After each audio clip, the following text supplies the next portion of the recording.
Hello, everyone, and welcome to another episode of Looking for Love in All the Wrong Dust Jackets, a show where three cool old ladies in our 30s talk to you about all things in romance, whether that's books, movies, TV shows, video games, whatever the hell we want.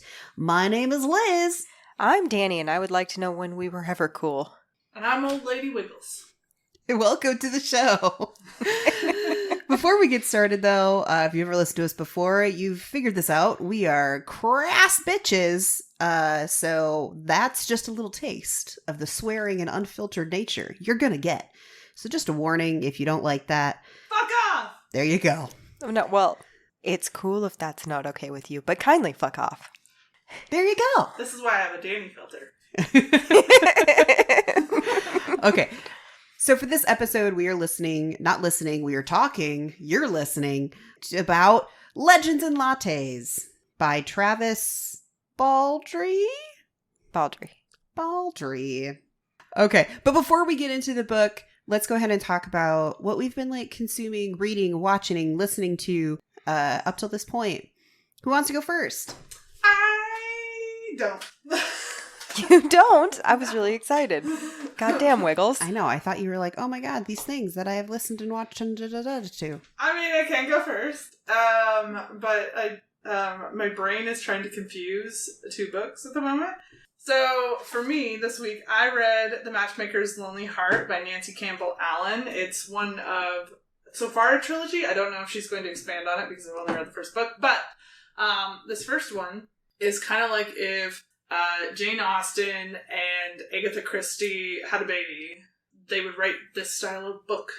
Basically, there's a murder and another murder, and it turns out there was a past murder, and in the middle of that, you have this couple falling in love, and it's very cute. A spice level, practically a 0. But if you're looking for something that's fun and isn't all about the sex and is kind of focused on the romance, this is a really fun option. And it's got some great humor in it, little quippy things. Like I said, there's a little bit of Jane Austen in it, so it's just fun. So that's what I read. Neat. Sure is. No, it actually sounds really interesting. You go. All right. Well, we haven't recorded in 2 weeks, so here we go. Oh, Jiminy Crickets. I actually didn't get as much reading done as I wanted to because one book was over 700 pages. And now, time for Liz's public shaming of Aaron and Wiggles. Wait, Aaron and Wiggles? Danny and Wiggles. Anyway, so I don't think I talked about this last time. I listened to Don't Hex and Drive with Audiobook Daddy, written by Juliet Cross. It's the second in the Stay a Spell series. I was kind of in a 3 spot on it. It was okay. Then I read The Deal by Elle Kennedy, which is a college hockey romance, which I didn't know that I liked sports romances, but apparently maybe I do now. The spice was kind of not as much as I thought it was going to be in that one, but it's good. A little bit of trigger warning for referencing past essay. It doesn't happen in the book, but it's referenced. Then I read Pucking Around. That one is 700 pages. Oh, baby Jesus, by Emily Rath. Also a hockey romance. The spice on that is a fucking 4.5 or some shit. It's up through the roof. Oh. Yeah, it's a Why Choose book, which I'm not really sure I like Why Choose romance, but I read it. And then I read Bait by Jade West. That one is interesting because the premise of it is somebody who's looking to really explore the dark side of her sexual fantasies, and so she meets somebody online and they consensually decide they're gonna do this kidnapping sexual fantasy thing, which is totally fine if you're everybody into it, consents. Yeah, I liked it. It surprisingly, for the premise, the spice scenes were you could made a little bit more detailed. We came to this for the spice scenes. The premise is the sex. That is the plot. So okay. Once again, Liz's public shaming. I actually read less than I thought. Well, we haven't recorded in 2 weeks. It's true. Danny. So I had I need to watch trash TV week. I love it. And so I started watching Below Deck on The- Peacock. The Star Trek Below Deck? No, Below Deck. It is that's a Lower Deck. reality TV show that is on takes place on yachts that people charter. Like they spend millions chartering these yachts, and it follows the like crew and everything and stuff.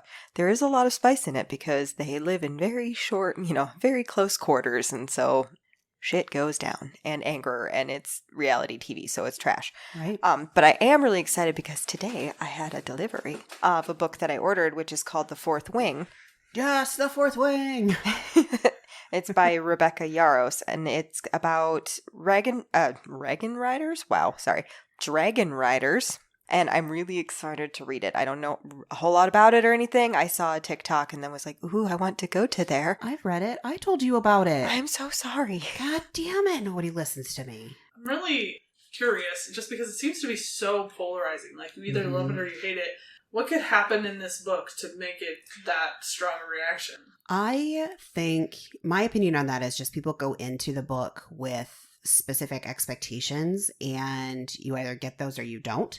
Mm-hmm. So I think of it as, like, if you really liked reading books, like YA books, like The Hunger Games or the Percy Jackson series or whatever, it's like the adult version of that. So you're not I'm getting going to love it then. Yeah, you're not getting this big, sprawling, epic fantasy. You're not getting all of that. You're getting adult version of the shit that we read when we were our teenagers. So I'm excited to read Nothing it now. wrong with It got that. delivered today, so It is really good.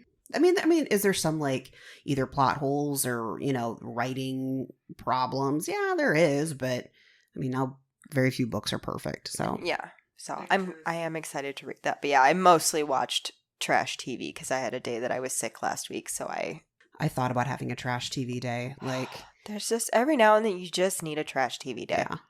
Should we dig into a little Legends and Lattes? Yeah, who wants to do the synopsis? Pick me. It was my choice of book. Danny, go. So Legends and Lattes is kind of a D&D-esque story. It starts with Liv. She's an adventurer. She's an orc, I believe. Mm-hmm. And, they've done a big battle. They've won. Hurrah, huzzah, everything. She's got a lot of money. And she just, walks away from all her friends. She's done adventuring. And she goes to a little town and decides she's going to open a coffee shop. And it's really stinking cute.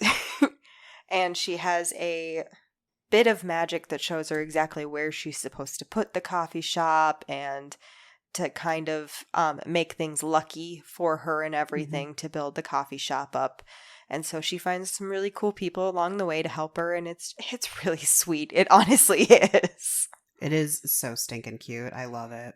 So that is the premise of the book, right? Like, it's meant to be cozy, cute, and like simple, small problems. It's written by Travis Baldree, who is a gentleman who's also an audiobook narrator. I don't know what he's narrated, but I do. I'm on his website. Okay. I'm on his website too, but I'm not there. Cradle Foundation by Will Wright. The Beginning After the End by Turtle Me. Shade Slinger by Kyle Kieran. And so many others. Many others, according to website. He audiobooks many's. I kind of got the vibe that he did a lot of like fantasy or YA fantasy from what I saw. And he is also a game developer who is the co-owner and CEO of Double Damage Games. I don't recognize any of the games that he has put out, or if I do, it's in the recesses of my brain, buried. But Torchlight, Fate, and Rebel Galaxy are notable ones. Yeah. So that's that. Where do we want to start talking about the book? I mean, do we want to start with Liv? Let's start with Liv. I love Liv. She is funny and weird at times. Like, you don't expect an orc to be like, I'm going to open a coffee shop. And nobody fucking knows what coffee is. It's just some gnomish thing. Well, one of the things I kind of like about Liv is she feels like if your Fable character was like, and now I'm going to retire. Fable's a video game, by the way, if you're not familiar with it. But especially like your Fable 2 character. Yes. I wouldn't go so far as to recommend this, and so that's why I'm not saving this to the end, but like, when you're trying to get money and things in Fable, you take on these like really basic jobs, and this whole book felt like that chapter of playing that game. Yeah. And so, to me, it's like, if your Fable character chose to retire, this is what she would do. The characters surrounding her are all, like, just fabulous. Oh, I love them. But she is just this, like, tired, kind of cranky, but also just like, hey, you know, whoever you are, whatever you are, I put no, like, stereotypes on you. And in my head, I'm just like, I feel you. At 30, I understand this. Yeah. I also really like this. She watches people and to see the good in them. Like when she discovers the man who helps her build the shop. I cannot remember his name. Cal. Cal. When she discovers Cal, like Calamity. Yes, his name is Calamity. Everybody is kind of ignoring him. They don't really want anything to do with him, but he does really good work. And so she kind of just sits there and watches him and like sees what he's really about. And then approaches him to, hey, you want to help me with this? Well, I think that's why a lot of people like stick around her or continue to help her as she builds up her coffee shop, is because she's not, you know, stereotyping people or, you know, putting expectations on them. She's just like, I think this is what I see in you. And it's specifically all of these kind of like traditionally outcast type characters. Mm-hmm. And as an orc, she's also outcasted because of that.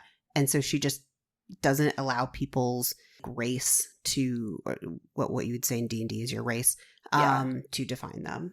Exactly. Well, and she also, opening something that's like brand new to them and everything, she could take it to the like, look how bougie this is. And she doesn't do that.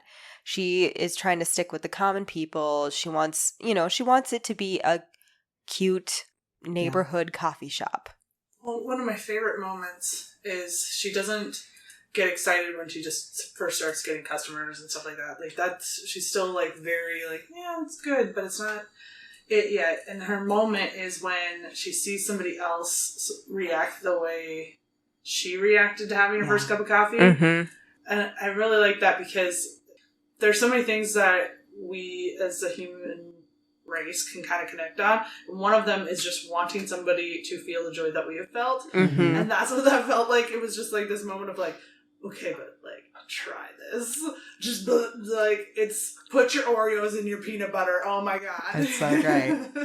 Well, and people just coming in because of the smell from outside, which is what happened to her when she found out how coffee, you know, what coffee was and everything. Just watching people be drawn in by the smell of it and everything. And they propped the door open prior to opening so that they could smell the baking, and the coffee came out and I could smell it. You know what I mean? Oh, yeah. When I was reading it, I'm like, oh, fuck yes, sir. Well done. Well, I think that's part of the charm of her too, is her genuine plan was, well, people will come when they smell it, right? Right. Yep. And so when they're like, no, that's not how it works. She's like, damn.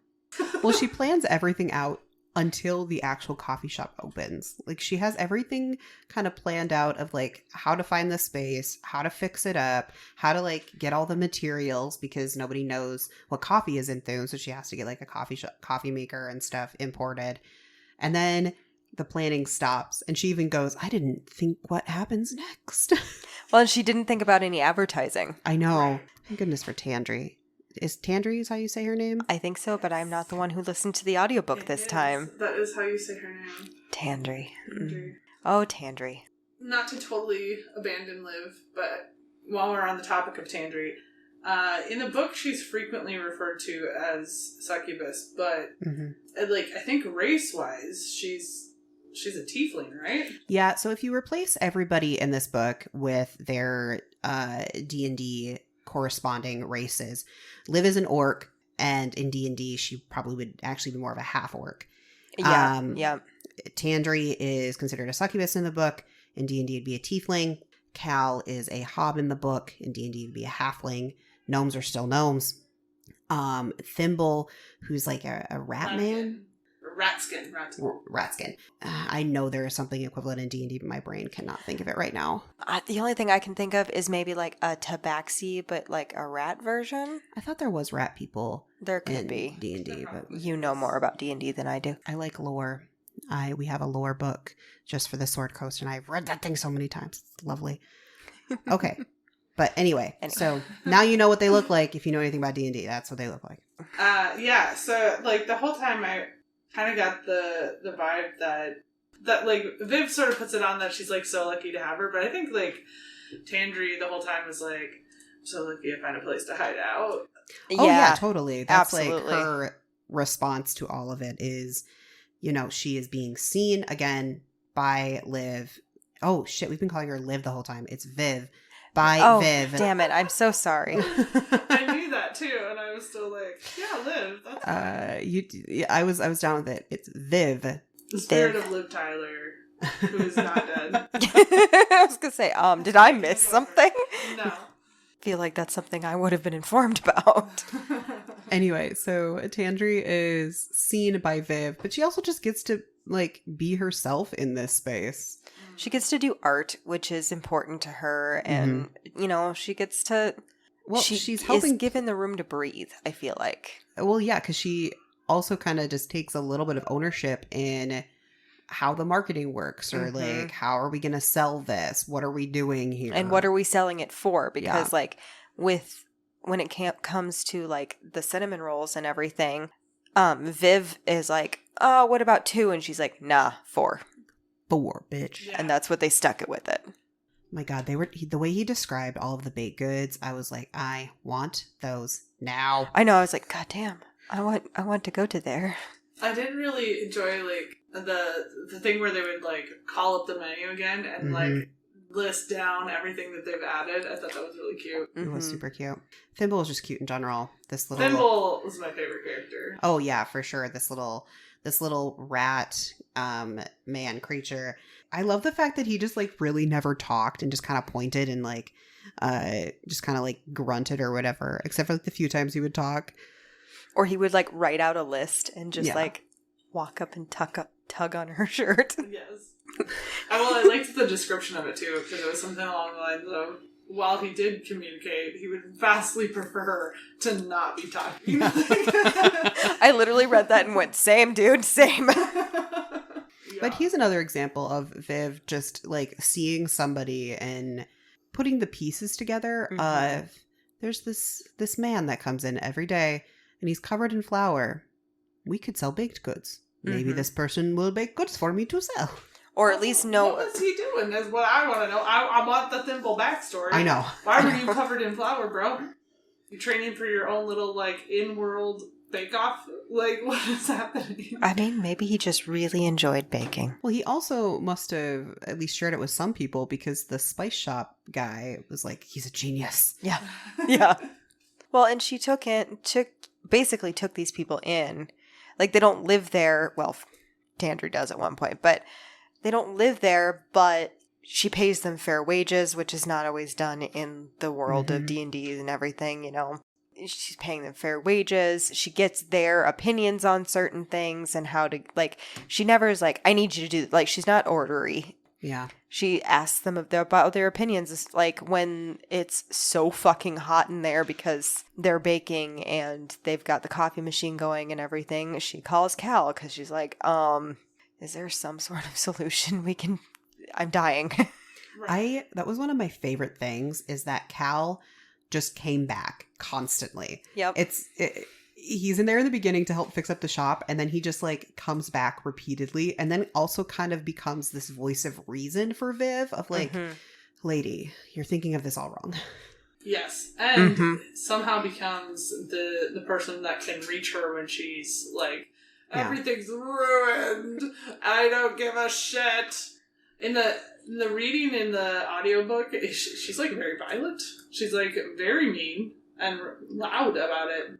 Yeah, I mean, she goes through a pretty depressing thing, because the shop, after they completely build it up and everything is going amazing, her old rival / adventure party member person comes and burns down her shop with arcane fire, and she goes through a bit of a depression with her and Tandri inside.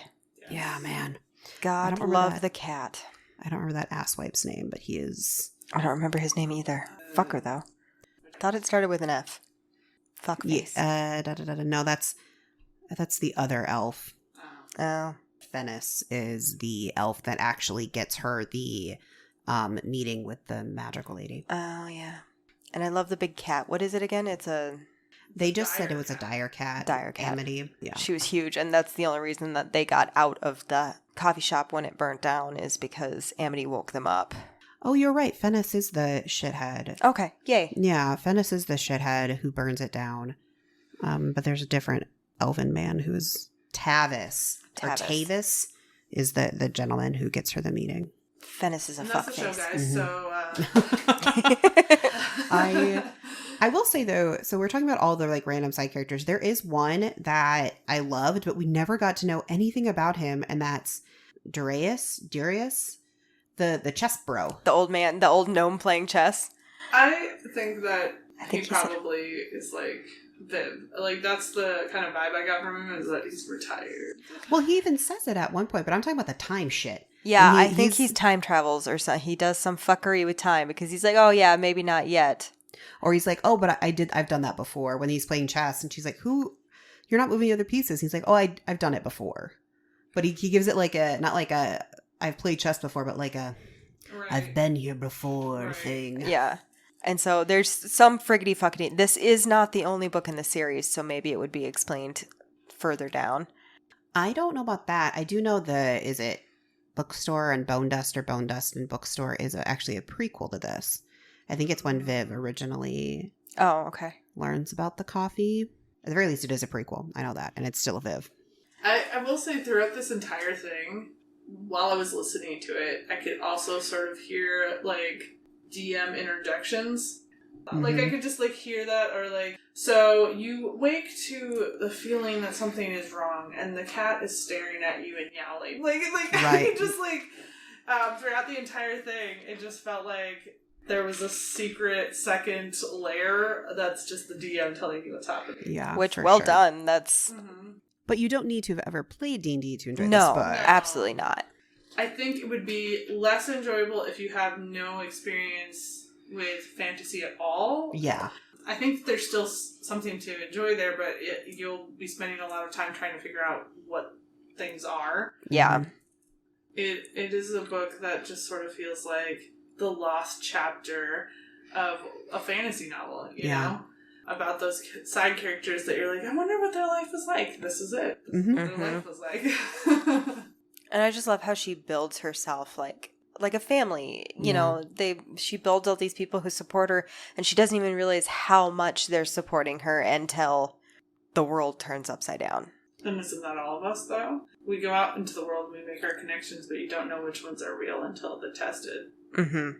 Well, there's a line that she says once they get everything out. Like, she gets the coffee machine out and they get out of the burning house. She says, well, at least we didn't lose everything. And that's kind of how Tandri brings her back around. As she said, you know, you said the night of the fire that at least we didn't lose everything. We didn't lose everything. You and I and everyone else is still here. And it hit me in the feelers real hard moment. I was laying in my bed reading a book and went, how dare you? I also liked that this book didn't try to put on that it was something other than what it was. Yeah. Yeah, she's just making a little coffee shop, and I like the side things of it. I like that there's kind of like the mafia, whatever, that controls the street that the coffee shop is on, and basically she's telling them to fuck off constantly. And she essentially bribes them with Cinnamon rolls that Thimble makes. And they're as big as your head.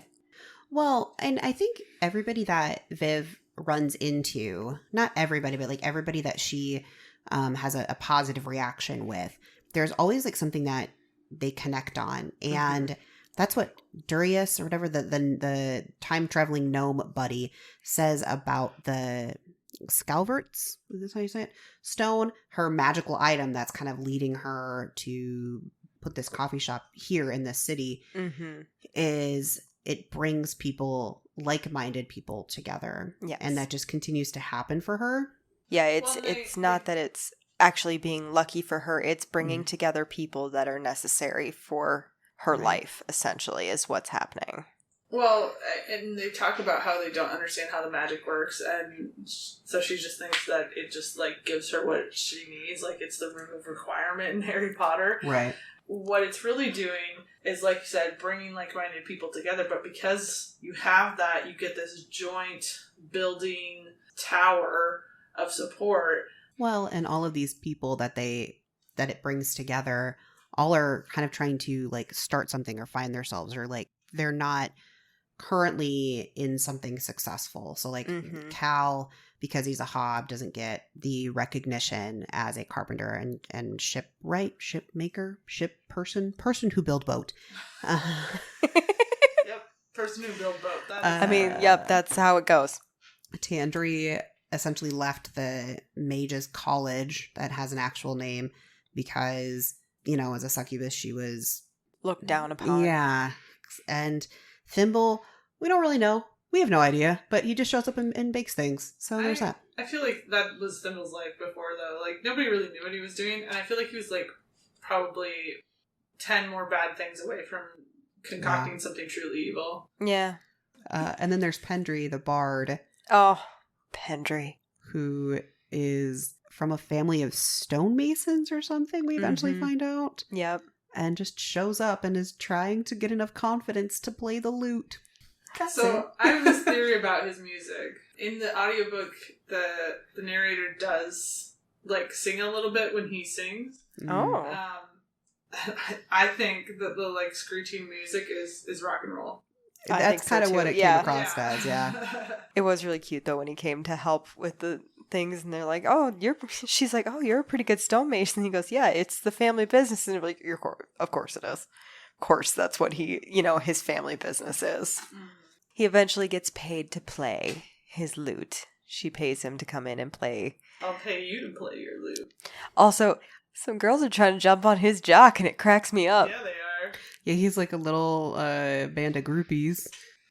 Driving the girls crazy for no reason whatsoever. There's still other side characters we haven't talked about. We haven't talked about Hemington, the like warlock bro that shows up. And oh, yeah, and just like, I'm just going to sit here and buy nothing. You have to buy something. I don't like hot drinks. And that's how they get iced lattes. Iced lattes. He is for sure that person that has the, like, Starbucks cup, like an iced coffee, and is, like, sipping it nonstop all day. I guarantee you, if we flash forward to what his future is, that's what it is. It's him just, like, sucking it and, like... I know. I was like, this bro's gonna get addicted. And he didn't like anything with bread, but now he's obsessed with the baked goods, too. And then there's Lanny, or Laney, whatever the neighbor's name is. I did like that she, like, flat out insulted Viv and then was like, but I'll be back tomorrow to support you. And so you're just sort of like... It felt very much like the old lady neighbor who's just... She wants to pat your hand. Yeah. Yep, you know? Like, very condescendingly like that. There you go, dearie. I love your old lady voice, Wiggles. I don't know why it makes me laugh every time, but it does. I do love that is it the Madrigal? Is that what her name is? Yeah, the Madrigal. That, like, so she's, the big bad mafia boss, which kind of cracks me up. I love that she's a woman. Oh, yeah. She's scarier that way. She is a little scarier that way. But, like, she gets to have the meeting and everything with her and everything, and then she can be bribed with cinnamon rolls so that she doesn't have to pay whatever everybody else pays every week. Mm-hmm. See, this is the kind of evil henchlord that I want to be. Yeah. It sounds like a great life, honestly. I mean, right? yes. Right? But then when the bar burns down and everything, like, she takes care of a few things for her, and she gets... Things keep appearing for the rebuilding that... And she gives a clear warning. Yeah. She, previously rarely seen in public, shows up and says, can I have one of your treats? And by the way, watch your back, bitch. Thank you for the treats. Yup.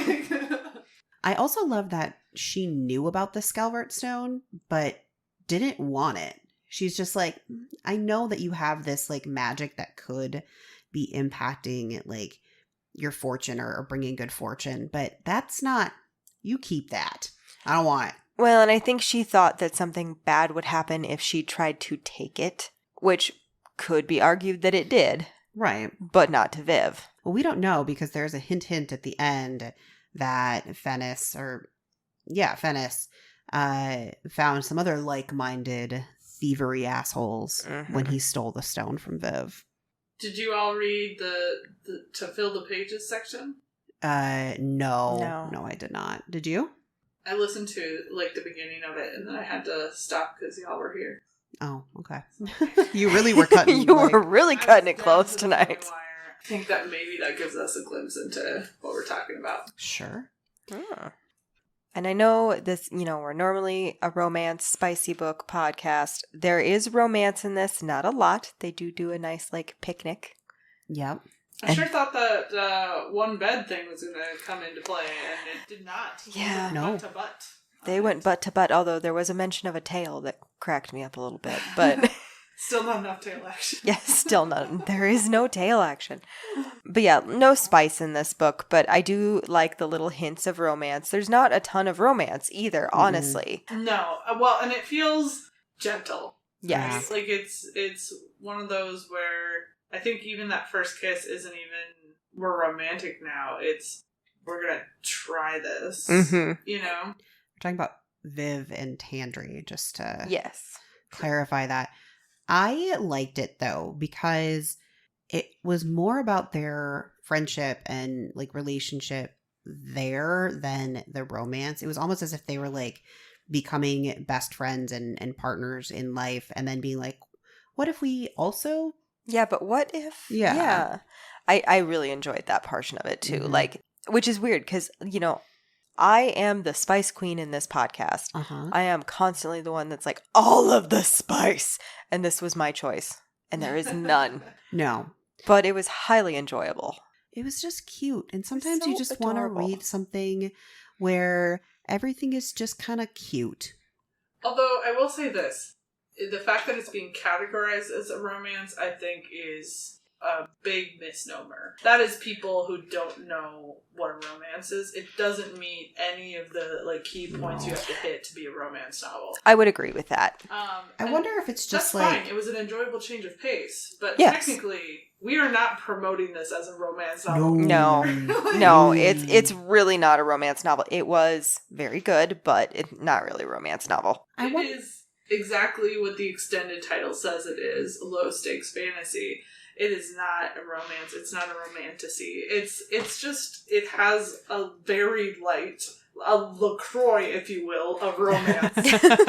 Oh, that makes it sound horrible because LaCroix is icky. I like it. Oh, God, you guys are gross. Okay, it's like somebody looked at a lime while holding some fuzzy water. Any flavor. They looked at the flavor while holding a fuzzy thing of water. Black cherry in almost all flavored waters is good every time.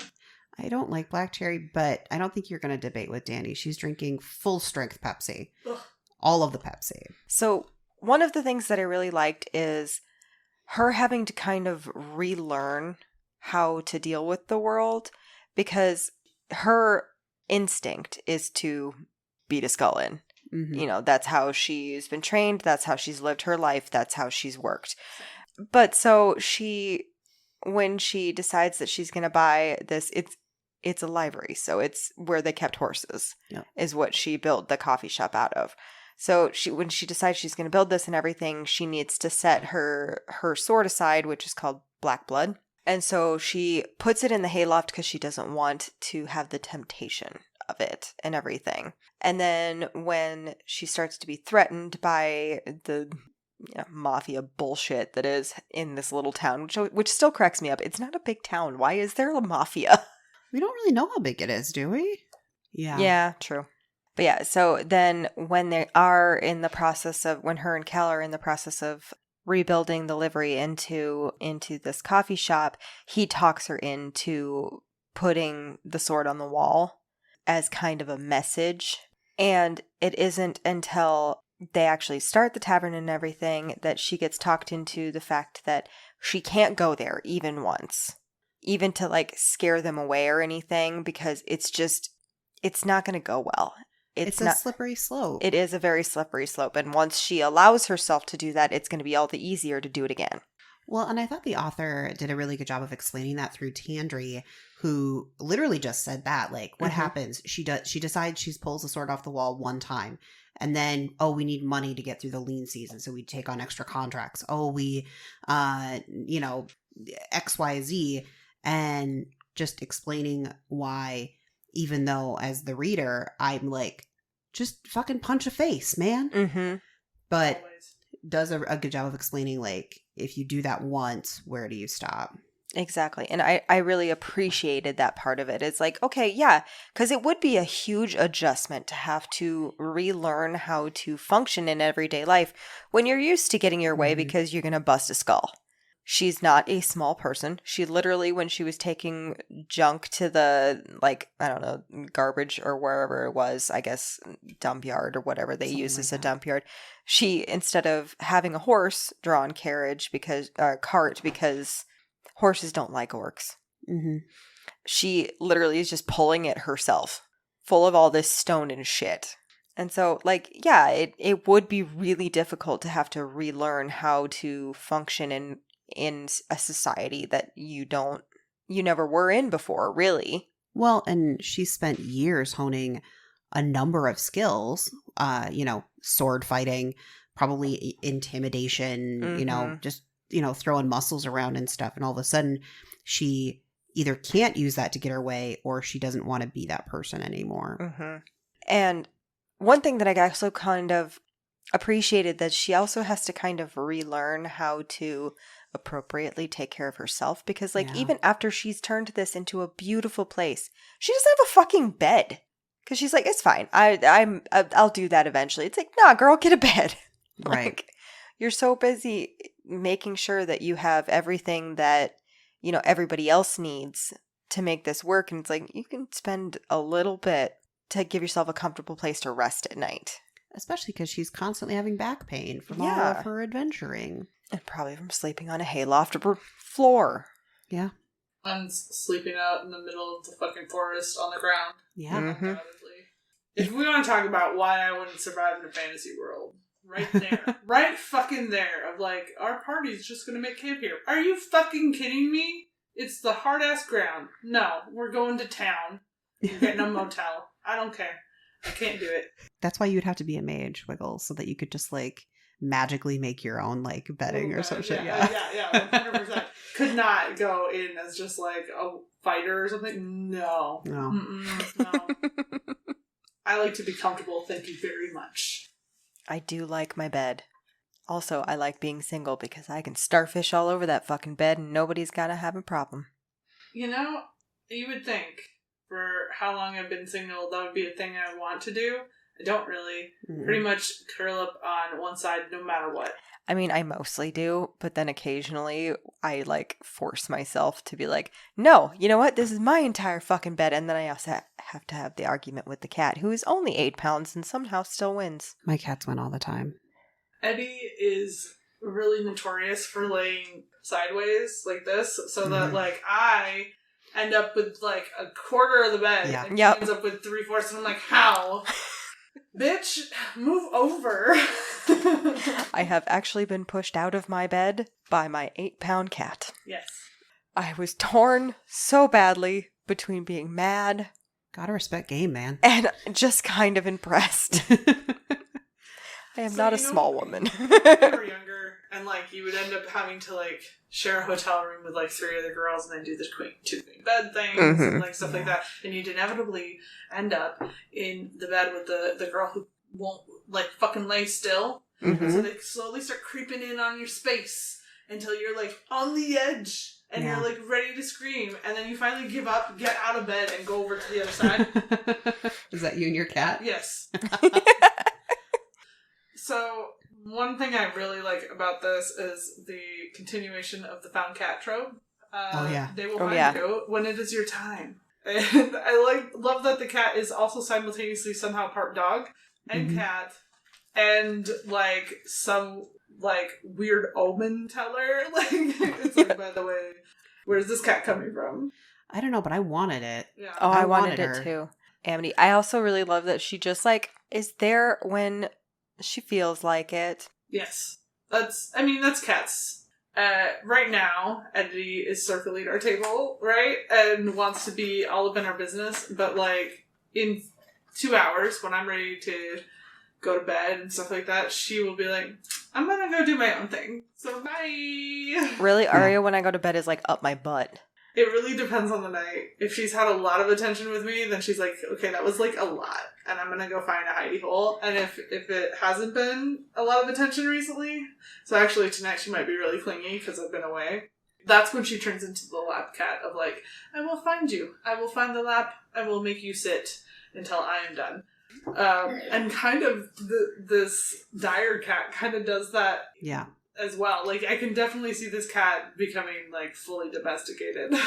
Yeah. Well, she just shows up, doesn't necessarily want to use the bed, but maybe sometimes she'll use the bed that they made, and then she'll either, like, stay the night or be gone for a couple days, except for when our time-traveling gnome shows up, and then she is always there. Yep, always with this buddy. Chilling, asleep under the table that he's playing chess on, just kind of having a good old time. I also like that they don't know how she's getting in and out. Yeah. She's just showing up and they're like, Yeah. The door is where locked. did she come from? Right. That's your cat now. What did you guys think of Viv's old adventuring party showing up? So that was, Fennis was the shithead, but then there was Rune, the dwarf, who I liked a lot. I thought he was fun. I did too. And then Tavis, the stone face. So I'm like, I don't know, like maybe dark elf or something kind of vibes from him. And then Galena, the gnome, who was hilarious. I loved them. All but Fennis, of course, he can go fuck himself. But I loved them. Like, and I love that when Tavis Fairfair shows up, he brings a stone so that if she can toss it into the fire to call for them if she needs help. Which is how they show back up again to help deal with the magical situation. I thought it was nice because a lot of the theme of this story is growing and changing and moving on, and doing those things are good, but that doesn't mean that you just leave the people that you've known in the dust. Because that's what she does in the beginning. She just fucking walks away and doesn't tell them where she's going, what she's doing, anything. She's just out. Yeah, she just dips. And she explains it to them later on that it's because she was afraid that she would lose her courage to do this and everything. But it still was a shitty thing to do. Mm-hmm. And, you know, they were good friends for years and everything. And so, I think it's a good lesson in just because you decide that you need to change and you're making the efforts to do a positive change doesn't mean you necessarily need to shut out the good parts of your old life. Yeah, you don't got to scorch earth your old life, which I suppose is a lesson for Liz, because I like to scorch earth my old things. You're stuck with us, bitch. It's certainly easier to just say, and now cut off, right? But it's also not realistic, because even if you want to do that now, you've got this negative thing behind you, and if it comes back into your world, like her team does, you have to face up to it. Mm-hmm. And so it's not really a healthy way to deal with things. You have to acknowledge your shift. Yeah, and I mean, she was gone for quite a while before he showed up, too, because she had already rebuilt the coffee shop. Like, it wasn't fully open yet, I don't think. Right. But, like, they were done building it when he showed up. Yeah, because he showed up with the coffee maker, I believe. Yeah. Or the coffee beans when they showed up, because his brother, cousin, whatever, owned the shipping company that sent it. Yeah, I think it was the coffee maker, because that was the last thing she was waiting on, and it was taking forever. I do love the love letter to coffee that is this book, right? Yes. Mm-hmm. And we talked a little bit about how, like, you could almost smell everything. I think the best way to read this book is to sit down with a cup of coffee, ideally on a stormy day, but, you know, the weather is what it is. It doesn't bend to our will. We are not Storm, sadly. Damn it. I know! I've asked so many times. I wouldn't even use my powers for evil. No, I just want for, like, the bestest of goods. Yeah. Just a good rockin' thunderstorm on a Saturday afternoon occasionally. Why can I not have the X mutation? Come on. My luck is I'd end up being like Toad or something. That'd be my fucking mutation. Or like the senator that turns all slimy in the first place. Yeah. Yeah. Let's be so for real. I love a nap on a thunderstorm day. Oh. But yeah, all I wanted to do the entire time I was reading this, I was like, okay, well, I would like to have a coffee and a cinnamon roll. I did not have either. I definitely got the baked goods vibe, like as they were describing the cinnamon rolls and then the biscotti, which they're not called biscotti, that's what they are, and then the like chocolate croissant. Mm-hmm. I was like, I need a fucking pastry. I did. I really wanted it. Like, I fucking wanted one of those croissants. Yes. God damn. We gotta quit reading/watching things that are like so intrinsic to food because it makes me want it really, really bad. Oh, I know. It's true. I know.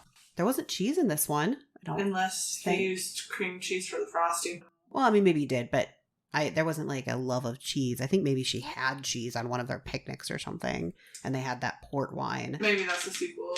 They start having charcuterie boards. What would that one be called? Chivalry and charcuterie. Ooh, that was good, Danny. That one was good. That was it. Shit. Okay, so get on that, Travis, anytime you want. Okay? That one's for free. I managed to get through this one without fucking breaking down and going to the diner for a cinnamon roll or something. I don't think I could get through a book that was talking about wine and cheese the entire book without like saying, fuck it, I gotta go get the cheese. I gotta get my cheese! God damn it! I mean, I always have cheese at home. It's my favorite snack. I have like fucking cheese sticks, like, you know, like string cheese. I have string cheese too, but I also have cheese to cut up. I just like cut chunks off of cheese. Too dangerous. That's too dangerous. Cheese and crackers is for sure my comfort snack. I also want to know what this machine actually looks like. I kind of got it from the description, going back to the coffee. Yeah. But what does a coffee machine in seemingly kind of medieval times, obviously fantasy worlds? Well, it is made out of wood. Or no, I mean it is made out of metal because it is gnomish. Mm-hmm. And they do also do steam things, steam powered things.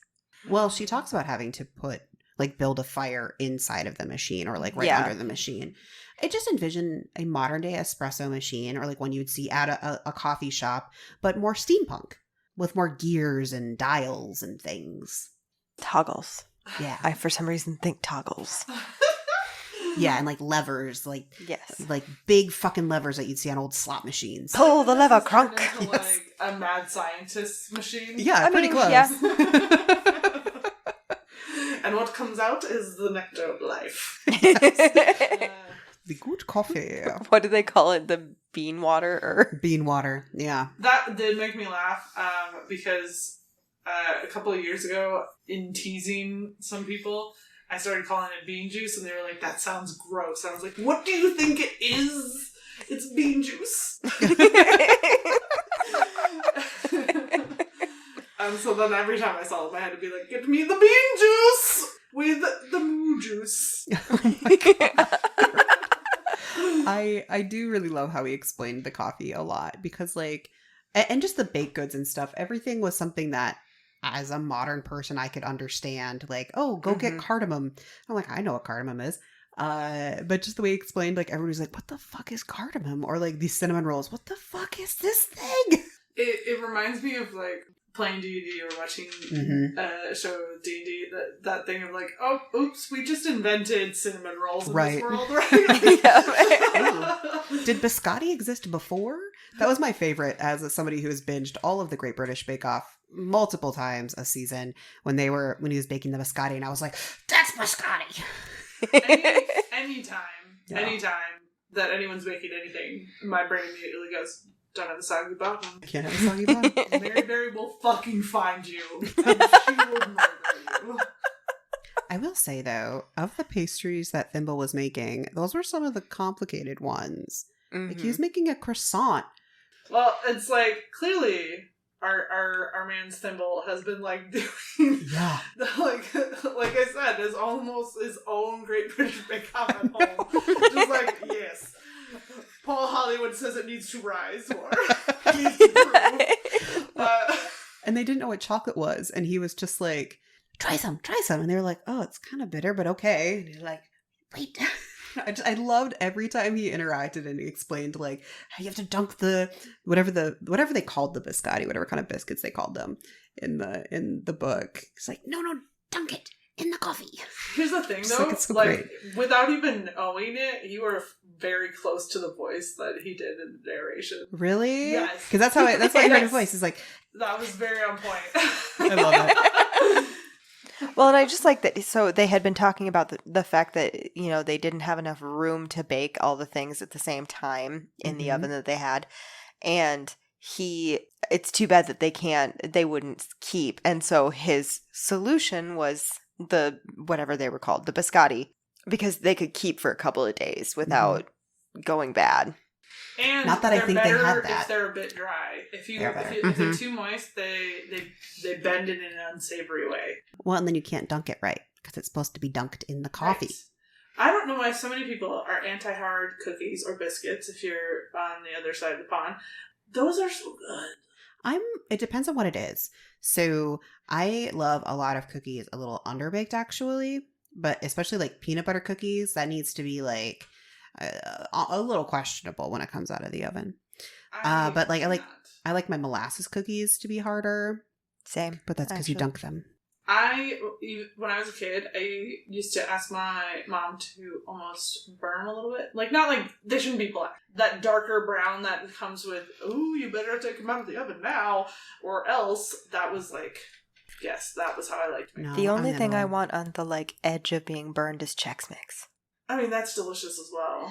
There's a caramelization that happens when you let it cook that little bit longer, especially if it's something that's sugar on the outside, like a peanut butter cookie. That just makes it like, yes. But they're not very good second day. Like, they're only good that day is the downside. The Chex Mix is delightful at any time. It's true. God damn it, guys, stop it. Now I'm getting hungry. I have a crock pot of Chex Mix at home right now. I have no Chex Mix. I have no cookies. Listen. I have no cheese. If you're going to mention that, you need to bring some with you. Okay, but so I'm... what if the entire podcast will be... I don't care. You bring it to the party. So I don't want any of the mix. I just want the Chex. And so I literally just threw the entire box of cereal into the crock pot and then poured the butter and ranch seasoning and Worcestershire on top of it. I really like the combo of a that. Chex and a peanut. Like, that's to me, if I get that in my handful, it's the best. I'm not a big fan of nuts in my Chex Mix. I mean, if they're there, it's like whatever. But I'd much rather just the cereal and like some pretzels and maybe like goldfish or Cheez-Its or something. Occasionally, I will put some... Cheerios is the best. Because sometimes the Cheerio, this one random Cheerio, will have absorbed all of the seasoning. Oh yeah, and just it's the best bite. All of it. Correct. I occasionally toss some Cheez-Its in there, but I mostly just want the Chex, so I just get like a family-size box of Crispex and toss the entire thing in there. So speaking of snacks, what would you rate the Ryan's? That's your Okay. Yeah, no, that's great. I've been thinking about this a lot because I can't say it's a 0. And if I say it's a 1, I don't know. I feel like the building of the friendship really led into the romance, the potential romance well. So I don't know. This one's hard because it's not a romance. That's why I think it's got to be a 1 for me. That's all I could give it because it's not a romance. And the romance is not key to the story. No. I agree. I like their story, and I think they will have a wonderfully sweet romance and everything in life together, but it's not a romance book. It really isn't. I do apologize that I chose this one. No, it's a because great book. I heard romance. You know, I heard that it was a romance and it looked really cool and everything, and I knew the three of us would like it. Mm-hmm. But I didn't realize that it really wasn't a romance.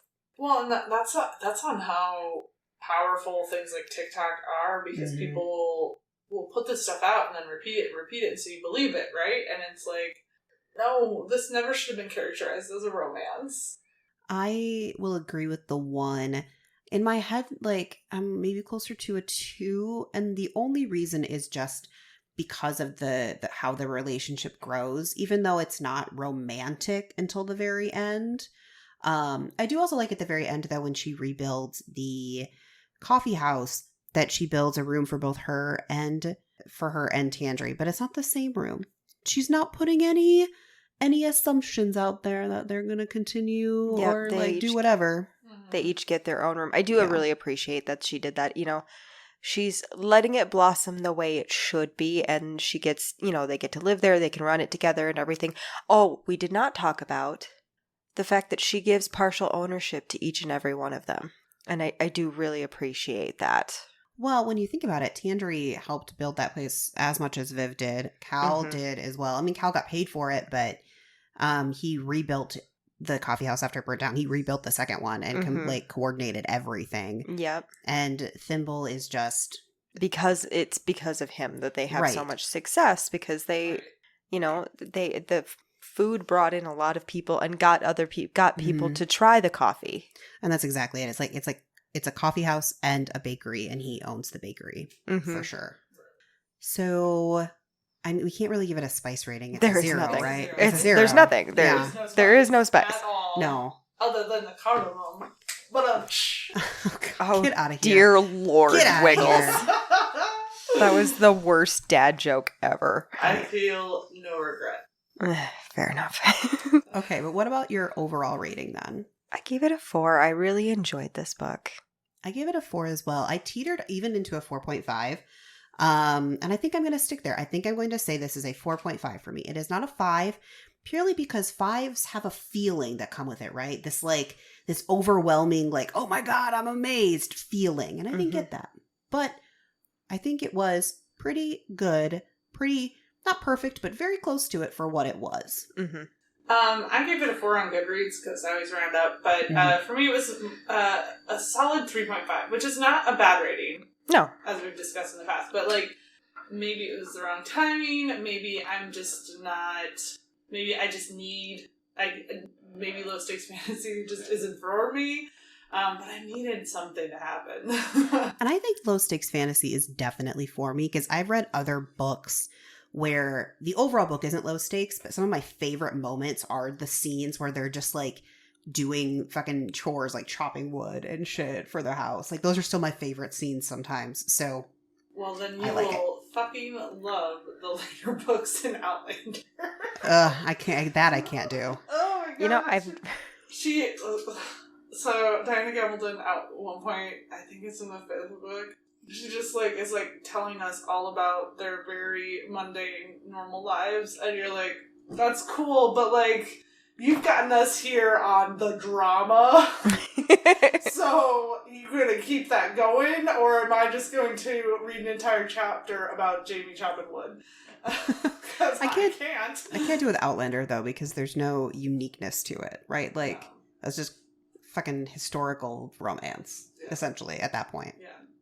You know, so as far as low stakes romance goes, this is the first one I've ever read, and I think it's a thing that I like, which is weird because that was so out of left field. I did not think that I would be a low stakes romance person. I'm a spice queen. I think it's one of those things where it's just a really nice break.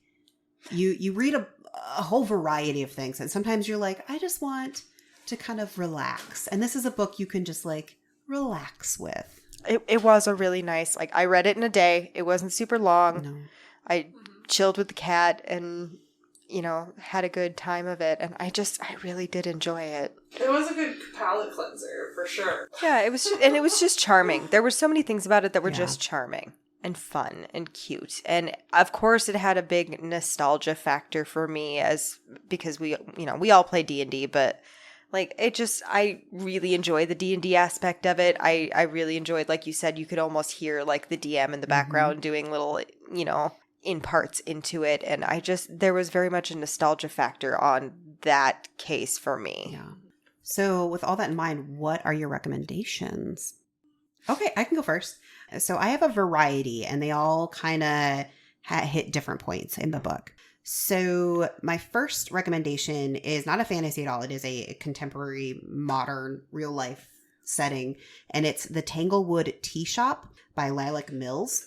It is about a woman who lives in London and is trying to be like a high-end, like Michelin star chef, and decides it's too stressful, life sucks, I don't want to do that. So she moves to a small town in the countryside of England and opens a tea shop. And it's about her opening a tea shop, kind of like this book, doing all the things to open a tea shop. And there is a romance in that one that is stronger than this book, but the main plot is the tea shop thing. The next one I will recommend, and I rarely recommend anything that I haven't fully read. I've only read a quarter of this book. However, it is one of, I think, the top books that's related to this one, and it's Can't Spell Treason Without T by Rebecca Thorne. And it is also a fantasy, like high fantasy-esque novel where two people, one is a palace guard, one is like the high mage, decide to say fuck it and go open a tea shop in a tiny little town. I've only read, again, a quarter of it, so little asterisks in case it's not entirely good. It's also two women. It is a lesbian romance or a lesbian book. So, and the last one, I know I'm saying a lot here, but the last one I'll recommend is A Soul to Touch by Opal Rain. It is one of the Dustwalker books, which I've said I've loved a 1,000 times. And the reason I recommend it is there is a big part in the middle of the book where it's Mayume, the main character, and her Dustwalker demon romance partner just like chopping wood and getting her house like set up to defend against like demon attacks and stuff. And like that middle part of the book is very kind of just like cozy and cute. Those are my recommendations. So one, I would suggest go play D&D. You can do whatever you want within the limits of the people you are playing with. Just saying. Yeah. But then also, as far as a book, I would say maybe That Time I Got Drunk and Saved a Demon by Kimberly Lemming. We've talked about that book before. And not because it's not spicy. That book is very spicy. But there's very much a like D&D feel to that book. That kind of fantasy side of it and everything that is really enjoyable and a little bit goofy at times. Definitely the goofiness or just like the more lighthearted nature. Even though they're doing big epic things in that book, everything, it just seems a little bit more lighthearted. Yes.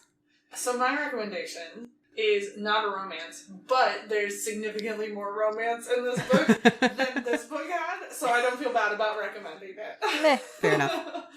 I read it a long time ago, and I almost want to go back and read it again after reading this book because it also has a deep-seated love for food. And it's called The 100-Foot Journey. There's also a movie that came out in 2014, so I had to look it up because I couldn't remember like who was in the cast. But it's a pretty good movie. Directed by or produced by Steven Spielberg. The main two characters, Madame Mallory is played by Helen Mirren, and then Hassan Haji, the main character, is played by Manish Dayal. I think Dayal. So sorry if I butchered those pronunciations. But it's a really cool story about how this family that's originally from India, their basically self-taught son is becoming basically a culinary genius. Mm. I can't talk too much more about it just because it's been so long since I've read it. Sure. Mm-hmm. But if you were looking for something that really has a love for food, this is that book. Well, that's what we got for you, folks. Any last words of wisdom, ladies? Scrumdiddlyumptious. Thank you. Don't pee on electric fences. You know, that's obviously directed toward the men's because as a woman, it would be very difficult to accomplish that. It would indeed be very difficult to accomplish that. I think you'd run into a bigger problem before you even got your pee to the fence is your hot hands hitting Yeah, mine certainly would. I'm just saying, I have electrocuted myself on an electric fence. A horse pushed me into it, and don't do it. It hurts like a son of a bitch. On that note, folks. It has been a pleasure. If you want to find us out on the socials, please do so. You can find us out at Wrong Dust Jackets on almost every social except for Twitter, which is just Wrong Jackets. Or you can find us on our website at wrongdustjackets.com. Otherwise, please leave us a rating, recommendation, review. Find us, talk to us. We love to hear from you. Bye, y'all. Bye-bye now.